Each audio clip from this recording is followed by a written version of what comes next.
Hello, everyone. Welcome back to the Media Couple. So if you're listening to us, you won't be able to see this, but if you're watching us, you'll notice that, we've got something new going on. We're filming things a bit differently, aren't we, Sophie? Yeah, we've got a brand new setup. We have. We thought this might be easier for us. It's a little bit more setup, but also not just easier for us, but I think a little bit better for everybody else. Because last episode, I looked like I was coming out of 1992. That's true. That's true. We just didn't have enough bandwidth, basically. No. Well, actually, what happened? Pixelated, I could be in a Pixar movie. Oh, like we did there. Yeah. It was. We had to film it on Sophie's webcam last time. Yeah. Okay. My laptop. Oh, sorry. I don't have a webcam. Is that what you call it? Not like a cam girl. Yeah, is that what you call it? A webcam? No, but you just made me sound like I was like on OnlyFans or something. The Media Couple OnlyFans. No. Jeez. No. This is off to a bad start. I think it's off to a really good start. No, I don't think it is. Right. I'm not a cam girl. I'm not an OnlyFans. We just filmed something like it came out of 1992 and it's updated. Anyways, yes. How are you? I'm doing good, thanks. Good. I'm doing good. Yeah. My week so far. Not much to update on. Right. Yeah. How about you? Yeah, I'm good. I've got a new. I thought I'd be trying something new today and have a flip book. I feel like I'm some sort of detective now, opposed to my card, because I still don't have an iPad. Yeah, that's true. I brought this up like 3 weeks ago. Yeah, I know. It's lovely having the iPad. It's all digital nowadays. Yeah, so now I'm some sort of journalist from 1992. Yeah, I like that. I like that. Lethal you look good. Weapon. Being a detective suits you, though. Thanks. Yeah. I just need my detective coat now. Exactly. But it's too hot in here to wear a coat. It is. Yeah. I feel like we've got some good stuff to talk about today. Yes. Specifically, I'm very excited to speak about Baby Reindeer. Oh, same. So Baby Reindeer won at the Critics' Choice Awards last week. Oh, so it's a brilliant show. Yeah, great show. But, however, it is absolutely riddled with controversy. Yeah. All because of one little word. One little word. Yeah. This is a true story, and not saying this is based on a true story. I think that's 2 words. But point being is that has just caused huge, huge issues, which kind of from my opinion, I feel like rightfully so. Yeah. Because essentially, right. So obviously when you're creating films and docs and, anything that has some sort of variance on the truth, you need to be aware that the audience is going to sit down, watch it and think, yeah, this is probably most likely a true story, because that's the nature of journalism, is that you're telling facts. So when they say based on a true story, it helps give that sort of space around, not having to to pretend like everything that you have put in your docudrama is real. Yeah. But Netflix, for some unknown reason, all those years ago when they were, creating this, said, put this is a true story, not based on, which means when you're sitting there, I remember when we were sitting there watching it, right? And it came up with that. I was like, oh, wow, okay. You can't quite believe it, can you? The story is incredible. And when we were watching it for the first time, you're just like remember after the first episode, just meeting the character of Martha and seeing Richard Gadd there and knowing it's the real him. This is the real guy as well, right? It's not even, the central protagonist in the film is not even an actor. It's the real person. Exactly. But I think the problem is, obviously, the story is real enough. The emotional story is real to Richard. Yeah. To Richard Gadd, right? Yeah. Like, he feels that truth. Yeah. However, when you're presenting something as a docudrama, you have to, and you can't just sit there and say this is a true story. Yeah. And then make up the fact that somebody was convicted of stalking, or make up, loads of dialogue and things that have happened, and characters and names, and then present it as a true story. And it's really interesting. I just think why would they make that choice? Why would Richard Gadd make that choice? Like, surely he knows. Well, surely it's not Richard Gadd's choice. I know he was the creator and the writer of the show, but surely he's gone to somewhere as big as Netflix. Exactly, but then you'd think surely it wouldn't be Netflix. That's what I'm saying. Make that choice. So in my head, when I was first reading about this, I was like, okay, maybe the people who've made this, the production company, Richard Gadd's team, have gone, no, like, we want this is Richard's story, we want it to be truthful, we want this as a true story. Well, turns out, no. The Times reported that actually Richard Gadd was uncomfortable with having this as a true story, and Netflix pushed it. What lawyer thought, yeah, this is a good way for me to come in and you know, make my mark on this world and slap a huge potential defamation lawsuit on Netflix's brand.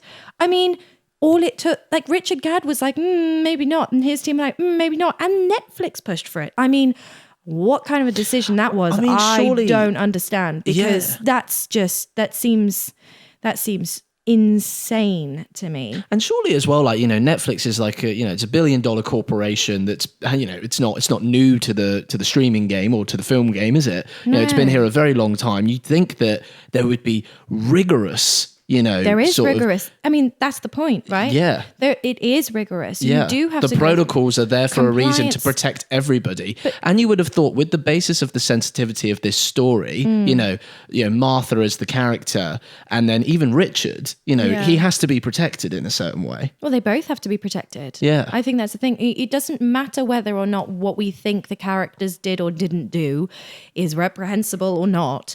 Ultimately, they are people who deserve to be protected. There's a duty of care that is required by these big companies when they use somebody else's story for profit, which is exactly what's happened. So there is a duty of care to the real life Martha that they need to adhere to. And by saying this is a true story, and then not even, and a whole plot line being entirely false, in that saying that she was a convicted stalker and saying that she physically assaulted Gadd. Yeah. Right? Yeah. Those two things she has alleged. She's categorically denied it. Are saying were completely made up. Yeah. Like, that's a big something to make up. I think that's the thing, because I mean, in one hand, you know, sending someone, 47,000 emails or whatever it was. Yeah. I mean, that is quite extreme. But I think we're not here to litigate whether or not his behavior, her behavior, or anybody's behavior in the show was right or wrong. The point is, if you're going to say this is a true story, it has to be a true story. Yeah. But interestingly, right, so Netflix did put a disclaimer at the very end, which says some characters, themes, storylines may be fictionalized, right? Yeah. However, if you know on Netflix, well, you do know on Netflix, they have the, you know, when the credits come up, they go really small and then they show you something else. So you actively have to go and click watch credits for that disclaimer to come up so that you can see it. Right. So Netflix are like, but we put a disclaimer. It's like, no, you put this as a true story, bang, right up front in the viewer's face. Yeah. And now they're trying to go to they tried to go to the judge and be like, well, any reasonable viewer would know. It's like, no. Any reasonable viewer would know if you put based on. Yes, of course. But when you sit there and purport this to be a true story, Netflix, sorry, that's on you if it's not entirely factually true. I mean, it's weird because I feel like there's no world in which someone at Netflix signed this off. The only thing I can think of, you know, was it the production initially, you know, did the execs at Netflix not think it would get as big as it did? Because now it became one of their biggest shows. It became so culturally significant. Like, I feel like Richard Gadd, like, you know, he's a phenomenal writer. And I feel like so many people globally connected with it. But the legal teams are the same, right? So the Netflix legal team and compliance team will be the same people, the same group department of people that every one of their shows go through. Yeah. Right? Yeah. So ultimately, it doesn't really matter about whether or not they think this is going to be big or not. Every show that is put out on Netflix has to go by the same sort of vetting and assurance and compliance for the viewer, because ultimately Netflix, it just, the fact that it became so much bigger basically just means that, you know, she's got a much bigger claim. Right? The bigger the show becomes, the more money they make, the more she can claim. I think that's the problem almost, yeah. Yeah. And I mean, talking about how much money she's about to claim, we're looking at something that could be the biggest defamation lawsuit in film history. Yeah, it's insane. Like, she's at the moment, I've got a stat just here. Yeah. At the moment, the lawsuit is at $132 million and it's set to take place on the 6th of May. I mean, it's shocking, isn't it? The amount of money that could be won in this case. Yeah. I mean, you feel like Netflix are going to get all the best lawyers involved anyway, because, you know, one individual going up against such a precedent as well. Yeah, exactly. I don't know who signed off this is a true story, or why they thought that was a good idea, or why they would leave themselves so wide open legally, because the whole reason for having a disclaimer is because it protects you legally from defamation cases. Yeah. So what's the point in even saying this is a true story? Yeah. And it's so bizarre, right? Because when I've worked on shows in the past myself, I was always told by, producers or, production managers or execs that it was always best to put that line in anyway, just to protect yourself. If you're making a doc or you're making, something fiction or a script that's been developed off something in the truth, sometimes it's just better and easier to just write that line in anyway, just to cover yourself. Well, I think that's the interesting thing. So we've been watching Apple Cider Vinegar, right? Yes, also, really good. Great show. Yeah, really enjoyed that. Also on Netflix, but they've literally written it into the show. I know. Right? They've written, and I think that's off the back of everything that's happened with Baby Reindeer. Yeah. I mean, I don't know when they were filming it. No, they probably would have been filming it around the same time when all of this was happening with Baby Reindeer. Yeah, definitely. But they literally wrote into the show the disclaimer of saying, this is entirely false. Yeah. None of this actually happened, and X, Y, and Z did not get paid. But it's the characters who are saying it as opposed to a card that's coming up on screen, and making it incredibly clear that whilst this is based on a true story, it is not the true story. Which is interesting that they've done it with a show like that, which features a compulsive liar. Yeah. That's the protagonist. Yeah. Is it Belle? I can't remember her surname. Gibson. Belle Gibson, that's it. So Belle Gibson that's what she's famous for famously for lying about having cancer. And it's kind of like, it's similar, isn't it? There's similar themes, and it's a similar vibe to that of Baby Reindeer, where it's like, well, Martha was, accused of lying and all these type of things. And then it's kind of like Netflix now have gone, we're writing this in so that literally the viewer fully understands. Exactly. And they even put it as copy. Yeah, exactly. Right? And I think it's such an interest, and I think it's such a clever way of doing it. The way they've done it, they've really stylized it in Apple Cider Vinegar, and it works really well with the show. But I do reckon that's a direct response to everything that's happened with Baby Reindeer. And now, well, listen, now Netflix are never going to make that mistake again. 100% that not. mistake has happened, and it will not happen again. However, whoa, what a mistake to make. I mean, that lawyer who signed that off, I mean, yeah. I would be worried. I mean, like, I've been in rooms where, like, I've made even ads, right? And there's like teams. You just don't mess with legal. No, but just there's like don't mess with legal. There's like It's not teams. hard. There's teams of lawyers behind you. While I've been sat there editing before with like 6 lawyers in the room, being like, better blur that. Yeah, I better know. take that out, better do that. Frame by frame, you go through the film. Yeah. Like, it's so rigorous. Yeah. And it's just crazy that it's done it. I mean, funnily enough, it's still winning all the awards. Baby Reindeer still won at the Critics' Choice Awards. But I think the thing is that the legal case doesn't take away from how great the story is. Yeah, right? that's true. And the story is great. And it doesn't, that's what I was saying earlier. We're not here to litigate whether or not the did or didn't happen. It was obviously Richard Gadd's truth, and that's his truth, and he's allowed to speak on that, and he's allowed to write whatever he wants about that. It's just standing there and saying that this is all factually true when he has used his, any person who's recounting anything is going to have some slight memory differences. Even if you're recounting what somebody said to you 5 minutes ago, you might not use the exact wording that they used. Now, does that mean that it's not true? No, but it's not 100% true because the slight wording might have changed. And those are the points of difference. I mean, I'm assuming the points of difference with legal, right? So that's why it's so dangerous to sit there and say, yes, this is 100% true, or yes, this is a true story, when you would need to make sure that every single detail is true from a legal perspective. And that's just not possible. No. No. And would take too much time, I suppose, as well. But I just don't even think it's physically possible, right? Like, you think about what he was recounting, what he's saying, he's recounting memories. And, we know our memory is not 100% perfect all the time. It's also biased, no matter what you say or how you think. Exactly. I mean, you could use 2 different words, couch or sofa, right? And then if you said couch and then I said you called it a sofa, change. That's not 100% true. So I think that's where it needs to be. That's why based on... So what would you call this? A sofa. A sofa. Good. We're glad we cleared that up. But I think that's the thing that makes this such an interesting case, is that it's like, why would you make the decisions that were made? I just don't understand, because everybody knows when you're producing anything, that's just 101 stuff. It's not like it's no. It's not like it's new. No. Why would you deviate from the norm? Yeah, it's true. And like you say, it is 101. It's kind of like it's such a catastrophic mistake to make, but it's something you'd expect on something a bit more like low budget, They hadn't had enough background checks. They haven't had enough, like researchers and producers working on it. But for something as big as that, and that something has now done so well. For it actively be pushed back against, and then they go, no. Yeah. I do agree with I do agree with what you were saying earlier, though. I think it doesn't take away from how brilliant the show is. It's a brilliant show, and the actors were brilliant, and Richard's great. And Richard's great. It's an excellent show, but it'd be really interesting to see what happens with that case. Definitely something to keep across. Staying in the States, because the lawsuit is happening over there. I think the Super Bowl was, just a few days ago. Yeah. And I was watching it, and it's funny. I never ever watch the Super Bowl. I never watch the teams. I'm not into NFL or any things like that. But it feels like it's such an enormous event that everybody around the planet just knows. Mm-hmm. And it's for the halftime shows, right? Yeah. Rihanna announced her announcement. Rihanna announced her announcement.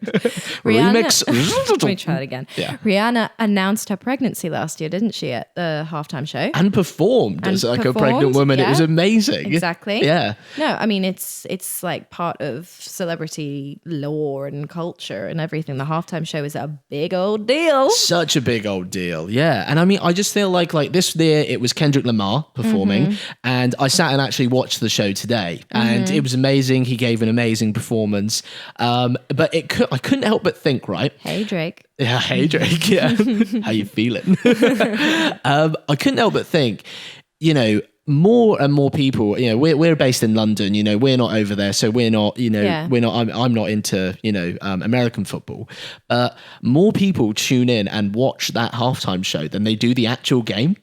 Yeah, it's really interesting, isn't it? And it must be so interesting because you're kind of there but the whole point of it is the sport, right? Like the halftime show is just like a nice bit. But now it's kind of going, is the halftime show eclipsing the sport itself? Well, I think it is because you've got to think, right? Those celebrities who are doing the halftime show, they don't just have fans in the States. They have fans world over. Now, NFL, is it called NFL? I don't even know. National Football League. Right, it's called NFL. Yeah. Whatever that game is, I haven't got a clue about how it works. I'm here in the UK. I know Kendrick Lamar. Yeah. I know Rihanna. Yeah. I know Beyonce. Global megastars. I want to watch that. I don't care about NFL because I don't know anything about the game because I wouldn't even know who was playing. I wouldn't know what the teams are or what in the world was happening. Yeah. So I think you've also got to remember that there's also the global audience who are interested in seeing that kind of a performance. And I think there's also something in that we don't really have that anywhere else. No, it's true. We don't, there's no other big sporting event that has a show quite as big as the Super Bowl halftime show. No, I was trying to think, I think about Wimbledon, right? Yeah. You don't even have to be a tennis fan, right? But a lot of people tune into the Wimbledon final. They might have a sort of lower artist who performs a song. Maybe before they play. Could you imagine well, sometimes they do. Performing on centre court at Wimbledon? Well, no, they have They'd done. They'd be like, sorry, you're not wearing white. They'd be like, quiet on the court. Djokovic is about to serve. All right? I don't think that would work. Or the Champions League, right? I've always been surprised that football's never done it. Football. Although they did, didn't they? I feel like Camila Cabello did one with Havana. Was that the World Cup? No one could hear it. Yeah, no, it was bad. It was bad. I just feel like the Super Bowl halftime show is famous for that. It's famous for an artist and that huge performance. Yeah. And it heightens every single element of it, right? Yeah, but America does do a bit more performance. You think about most of the games, don't they have somebody sing the national anthem? Absolutely, and it's always somebody famous. It's a lot more performative, isn't it? Do you remember when Formula One went to Miami? Whoa, that was crazy. That was a crazy... I felt like I watched 3 hours of just people singing and being very American. Yeah. Before I actually got to the Americans do know how to put on a show. They do, to be fair. I'm excited for the Olympics. The LA Olympics. That's going to be really interesting. That will be cool. Because you just know, the Americans just do it better. They just do. They have this, I don't know what they've got in their food, but they've got something that they put in their food. Where it's things that you're not allowed here. Beat, That's what's in the food. Fair point. Yeah. But every beat is perfect in a group of people when they're doing a dance or singing. It's just everything is just taken just to that next level. So I feel like the LA Olympics, there's a lot riding on them because... Speaking of the Olympics, actually, that is one that I'd say had that aura about it. But like, you know, Celine Dion performed in Paris. Yeah, in Paris. Right? Lady Gaga was there. Like that had like... Although I feel like the opening ceremony of the Paris Olympics didn't quite live up to what it was supposed to. It was ambitious. It was ambitious. Just didn't quite work for me. It was ambitious, but Celine Dion's performance, you can't take that away. Can't knock that. Felt to me like a halftime show, like a Super Bowl halftime show. Yeah. I think it kind of just is, it's different because it's the day before. It's like the opening ceremony. Yeah. So it's like, it's all about the performances, right? Yeah. Whereas at the Super Bowl, it's like, man, I've just watched like Kansas City take on the Philadelphia Eagles and have an amazing first, well, that's who played. Oh, okay. Can you tell I Googled some facts really quickly? Like who played? I know Kendrick Lamar the played. Kansas Eagles versus the Philadelphia who's? The Philadelphia Eagles and Kansas City. Oh. Yeah, they played. Fair enough. I might be missing another word from Kansas City. Maybe it's like Kansas City Rangers or something. Worms. The Kansas City Worms. But because it's kind of like this massive performance halfway through a game, are people just like, oh, well, I've seen the performance, now I'll go home? I mean, yeah, I would. I'd be only there for the show. Yeah, true. And I feel like the show as well with the drama this year. I mean...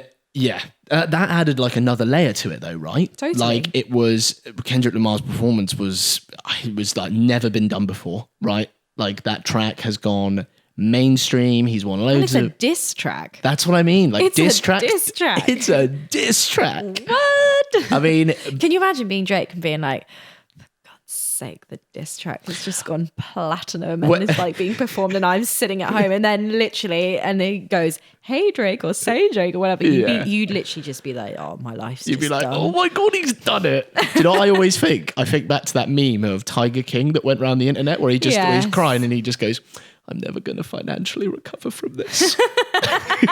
That's what I thought of Drake at home. I'm a savage. Yeah. Classic, bougie, ratchet. What was the Tiger King one that went round for ages? Carol Baskin. Killed her husband, whacked him. Can't convince me that it didn't happen. That was a time. That was a time. That was a vibe. That was a vibe. Oh my gosh. The Americans do everything bigger and they do everything better, and it will be really interesting. I feel like there'll be like a 4 or 5 day performance before we actually get to see like, you know, the 500 meter sprint at the LA Olympics. Do you know what I mean? Probably. Yeah. But, you know, fair like enough. Snoop and everyone will be coming over, Dre and Kendrick. Not Drake. No, not Drake. No, Drake. Not you. Yeah. Sorry. Yeah, no, I do feel, I don't know. I just feel like the Americans just know what they're doing when it comes to, performing. You know, putting on a show. Yeah. And, you know, do they necessarily know what they're doing with sport? I mean, it's questionable. No, but they know what they're doing with the performance. So no wonder that the performances are getting bigger than the sports. Absolutely. Yeah. I'll just leave that one out there. Yeah. I don't know. Hopefully, please don't come for me if you're American. Or do. I don't care. I don't follow sport anyways. Yeah.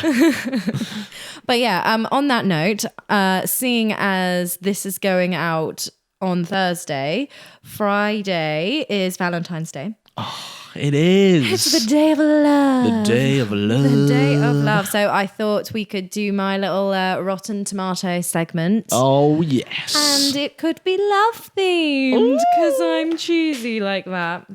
So unless you have anything else to add. Absolutely not. I'm ready for Rotten Tomatoes game. All right. So you know the game. You know the premise. I give you the film title. You tell me what you think the critics' percentage is. I tell you what it really is. We discuss and then we move on to the next. Oh, yep. I'm ready for it. And this is the love themed. Love themed. All right. So Valentine's Day. Yep. What do you think it is? Oh, Valentine's Day, the film. Yeah. Sorry, I thought you just meant like the day of Valentine's Day. I was like, oh, to some 100, to others 0. Fair. No, Valentine's Day, the film. The one Valentine's which had Taylor Day. Lautner and Taylor Swift. I haven't watched it in a long time. And they were both being called Taylor. Right. And it was the Taylors. The Taylors. The yeah. T's. Yeah. And then who else did it? Ashton Kutcher. Oh. It was basically New Year's Eve, if you remember that one. Yeah, or like Love Actually. But they tried to remake it, don't think it was quite as good. But, you know. I don't really remember it at all. Yeah. No. What do you think it got? I'm going to say critically 30%. Oh, okay. And what do you think the people gave it? Audience score like 52. Okay. Critically, it got 18%. 18. 18. Oh, gosh. Yeah. I didn't think it would do well. No. Audience score, 47%. It's 52. Not bad. Not bad. Not bad, actually. Okay. Yeah. I didn't quite think it would be that bad critically, but, you know. Can't. The two Taylors were in it though. You know, it was lost already. It was lost. As we found with this game, can't rely on the critics. You can't. Oh, actually, yeah. Do you reckon it was the same person who reviewed Sharknado? Yeah. Probably. Yeah. He or she was sat there like, man, I got Sharknado, then I've got Valentine's Day to review. Exactly. Yeah. Right, the next one is The Notebook. I mean, I would say this has got to be one of the best love films. Yeah. Yeah. Critically, what did you think it got? It's not over. It's never over. Duh. Don't know the song, but anyways, critically, I mean, that film made me cry my eyes out. It's a good film. It's well written as well. 70%. Yeah. Okay. Audience score 82. Critically, it got 54%. Oh, okay. Okay. Audience score 85%. Yeah, I knew it would do well. I mean, again, we just cannot rely on these critics to really figure out what's a good show or a good film or not, because The Notebook, hello. Anyways, Titanic. This has got to be big for critics. I'm going to go for 90% critics and 85 audience. So 90% critics, 85 audience. Well, I'm going to tell you the audience score first. 69%. What? A lot of people hated Titanic, clearly. Really? Yeah, apparently so. I'm so shocked by that. Yeah, I know. And are you ready for the critic score? Yeah. 88%. Wow. Yeah, I knew it would do well. The critic score is higher than the audience score. Yeah, I mean, that's only Once Upon a Time in Hollywood. That's the only film that I know which actually deserved that. Yeah, you know? Yeah. I mean, but I feel like it's because I feel like critics look at a filmmaker like James Cameron and they were like, this guy built the Titanic for that film. You know what I mean? I mean, yeah, but I just feel like that film is just... do you know what it is? I reckon it's a bunch of people who were pissed off that Jack didn't get on that door. I reckon so. I know. And I think that's what the down votes, or whatever it is you do on Rotten Tomatoes. It's one of the biggest arguments in cinema history, isn't it, for a love film? He could have fit. You think he could have? He could have fit. I think, but wouldn't the door have just sunk? Floated is the question. Right? He would have fit on the door, but the door might not have stayed afloat. That's what I mean. It would have been sinking, wouldn't it? Listen, if it was you and me... Yeah, you wouldn't let me on. No, because Daff need some space, the dog. Yeah, you'd be like, it's not enough for a Rory. Yeah. So, and I'd be like, okay. I'd be like, don't let go. Don't let go. And you'd be like, if you could actually just push us nearer to the shore, that'd be great. Yeah, you could just like swim us. Yeah, swim around. Yeah. That'd be great. Keep you warm. Rory, you're not doing it properly. Keep you warm, though. Yeah, you just have a go at me. Yeah, exactly. Anyways, last one. Yeah. Pretty Woman. Oh, Pretty Woman. Walking down the street, Pretty Woman. Yeah. Great film. I always think the next lyric is gonna get some feet, but it's definitely not. No. I know. I don't know why, but it's just because I don't know what else rhymes with street, and the only thing that comes to my head is feet. So what is the next line? Kind I'd like to meet. Meat is definitely better than I love how feet. That's how, so thank God you didn't write the theme tune. The song, no, I'm definitely not a songwriter. But anyways, Pretty Woman. Pretty Woman, 75% audience score. No. Oh, right. I'm not supposed to tell you. I was like, okay. So I just got it wrong immediately. Right. There was like no anticipation then. You were just like, no, you're wrong. End of story. Goodbye. End of podcast. Done. I'm out. Okay. Audience score 75. Critically 50%. Critically 64. Oh, okay. Bit better. Audience 68. Whoa, that's close. Yeah, that's the first time I thought it was actually... But I also think that's a bit unfair. Why do you think it's unfair? I think it's a great film. No, it is a great film, but I mean, I am quite surprised because now Pretty Woman is iconic, isn't it? Absolutely. Like everyone knows that film. Yeah. I feel like when you're even studying for a degree in film, you talk about Pretty Woman. Yeah. I mean, she's great in it. The scene where, which wasn't, with the... I know that was improvised with the box. It was all improvised. For those of you who did not see that on screen, that was the. It's one where Richard Gere opens the box of pearls. I was about to say Richard Gadd. No, please, Richard. This is not based on a true story. But I want to put it in. No, you haven't learnt last time. It's actually Netflix who wanted to put it in. Sorry. Yeah. But he's gone to Paramount now. But yes, that's the scene where he gets her the necklace and opens it up for her. Yeah. Just before they're going out to that fancy dinner. And then she puts her hand in and he closes the box. And that's an improvised scene. Apparently. Yeah, she did not expect it. No, so her laugh is actually quite genuine because she was so surprised that he did that. Yeah, absolutely. And it made the final cut, which is actually quite sweet. But listen to how iconic that's become. Oh, that's it's so iconic. That's like the scene, isn't it? It is the scene. Everyone knows it. Exactly. But that was a great game. Really enjoyed that this week. Yeah, it's good. And that's your love themed sort of segment for today. That's all the love you're getting, guys. And hope you have a lovely Valentine's Day tomorrow if you are celebrating. And if not, it's just another Friday. So just another Friday. Cares? Yeah. Honestly, enjoy it by yourself. You know what? Maybe make yourself your own Valentine. Buy yourself something nice. Yeah. Treat yourself. And if you're, treating somebody else, then, get them a card. Get them a McDonald's. Get them some flowers. Yeah. McDonald's. Yeah. It's I feel really like I get you a romantic. McDonald's every year. I know. Don't deny you don't love it. This is what we do on Valentine's Day. Yeah. It's quite fun. Bunch of flowers and a McDonald's. It's the way to my heart. Bosh. Job done. Well, on that bombshell. Yes, on that lovely note, thank you very much for listening, guys. Thanks for watching. Thanks for being here. Please do like and subscribe and tell us what you did for Valentine's Day this year or didn't do, or, just let us know. We'd love to hear. And we have new episodes that go out every Thursday. So keep your eyes peeled for the next one. And we'll see you next week, guys. Thanks, guys. Take care. Thanks. Bye. Bye.